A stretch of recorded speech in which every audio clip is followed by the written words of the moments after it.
Man, oh man, that 10th edition trailer is just so cool. I can still remember when I first saw the 9th edition trailer, I was like, wow, that is the neatest looking trailer to basically sell you an entire new edition of Warhammer 40k.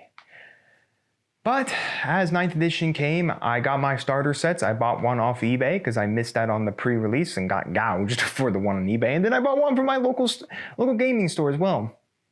So I got 2 of them. Yay for me. But I didn't really do much in 9th. I only painted a few Space Marines thinking I was going to do this big army of Raven Guard or Iron Hands. But basically I just painted up Black Armored Space Marines so I could play both chapters without painting 2 sets of Black Armored Space Marines. But I really got into playing 9th edition. And as the Arks of Omen are closing out 9th edition and we move into 10th, I really want to do something for 10th edition. I really want to get on the tabletop for 10th edition. So I want to do a video series about getting onto the tabletop for 10th edition. So join me as we discuss this new video series.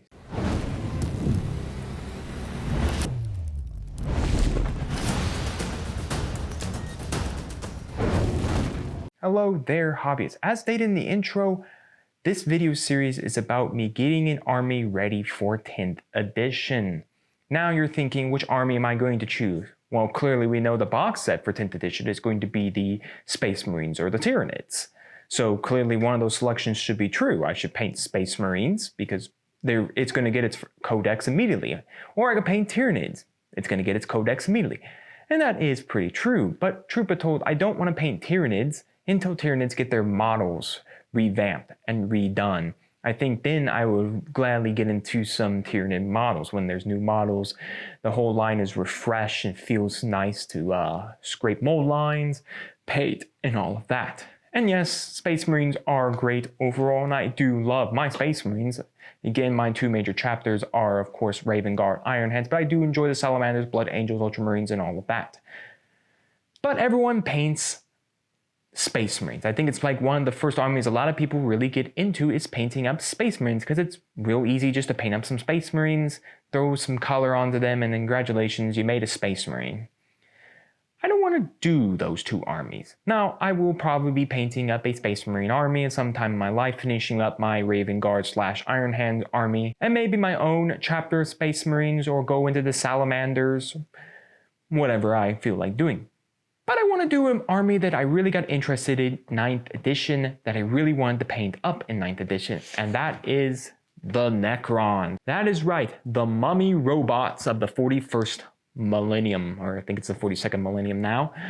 But either way, the Necrons are probably one of my favorite lore-like armies. I really like the aesthetic of them being mummy robots that have resurrected themselves and gone absolutely crazy, that can regenerate themselves and come back to life 1,000 times over. I love the new Necrons that they gave us in the 9th edition box set, and I do have a friend at my locals who really loves Necrons as well. So I have an idea for a paint scheme I'm going to do this, and my plan for this video series is to go through each section of the codex and paint up in a video series that section of models. That way, once we get to 10th edition, I can get a 2,000 point army on the tabletop. Whether or not 2,000 point army is the greatest 2,000 points in the world, that's up for debate. Since a lot of the stuff I'll probably just be picking out by what I already got on hand for me or what I really just want to paint up. But yeah, now you're saying, Tyler, we have no idea when the Necrons are getting an updated 10th edition codex. I mean, the Guard are only going to have their codex for a couple months before we're in 10th edition. I mean, they didn't really play with it at all. I mean, that's the same thing with World Eaters. The World Eaters only had a couple months worth of their codex, and now it's going to be obsolete as we move into 10th edition. So I have no idea when the Necrons are getting their codex. I have no idea at all. It could be a few months into 10th edition. It could be a year into 10th edition. Or I could just be like the Guard players and have my codex released at the end of 9th edition. But either way, I really want to paint up Necrons. Now, like I said, I do have plans to paint up Space Marines, but it'll be not on this series.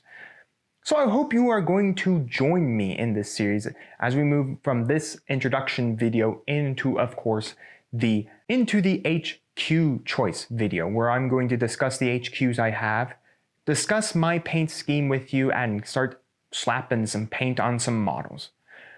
So if you do want to check out this series or stay up to date with this series, make sure to like, subscribe, and ring the bell so you can notify when my videos go live for you. And of course, if you're subscribed, you'll get notified when those videos are live, thanks to also ringing the bell, so you can stay up to date with this series and any other series that are coming out, with of course battle reports and other little side stuff that I am doing on this channel, and of course a lot of YouTube shorts as well. Well, I do hope you will tune into this series or tune into anything here at Mama Dragon's Miniatures, and we'll see you here next time.